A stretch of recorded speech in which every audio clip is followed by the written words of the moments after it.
Based off of the real-life Mercedes-Benz G-Class G63 AMG, the Benefactor Dubsta is an all-around capable vehicle. From cruising around the Vinewood Hills to speeding down the side of Mount Chiliad, the Dubsta is ready for just about anything you throw at it.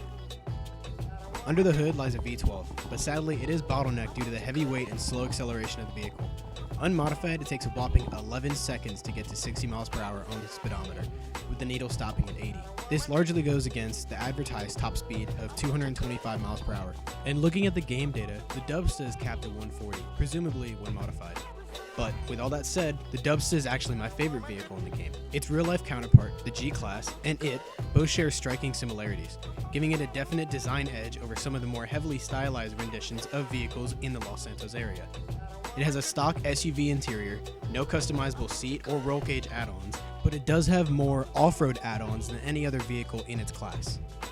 There is a naturally spawning modified variant of the Dubsta, referred to as the Dubsta 2. It spawns at medium points for the off-road truck races and comes stock with certain unremovable modifications that are not available otherwise. Off-roading in the Dubsta is as good as you can expect out of a car in its class. After fitting off-road wheels and adding the optional off-road customizations to it, it was ready to take on a mountain. Don't get me wrong, off-roading in Grand Theft Auto could definitely use some work, but for the time being, this is about as good as it can get. Just like the G-Class in real life, the Dubsta uses an all-wheel drive structure, splitting its horsepower 60-40, 60% in the front, 40% in the back, giving it the power to climb really, really steep hills, no problem. From sitting in traffic to parking at the beach to go jet skiing, the Dubsta just seems to fit into the Los Santos lifestyle. Akin to its real-life variant's popularity in the wealthier parts of Los Angeles, the Dubsta doesn't feel out of place passing by Ponzi Boys, but also feels accepted when driving through Grove Street.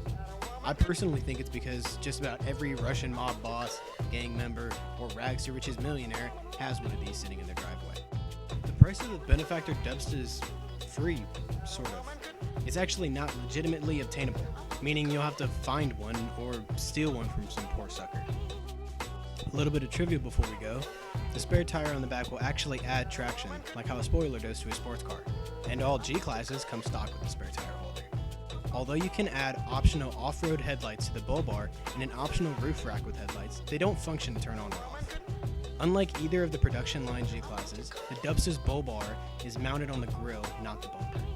Unlike the real-life G-Class, the Dubsta speedometer and RPM monitor are flipped in-game, with the speedometer being on the left in real life, and on the right side in-game. Also unlike the real-life G-Class, the back seats are shown as bench seats, when in fact the G-Class has a 3-seat bench with individual headrests for each passenger.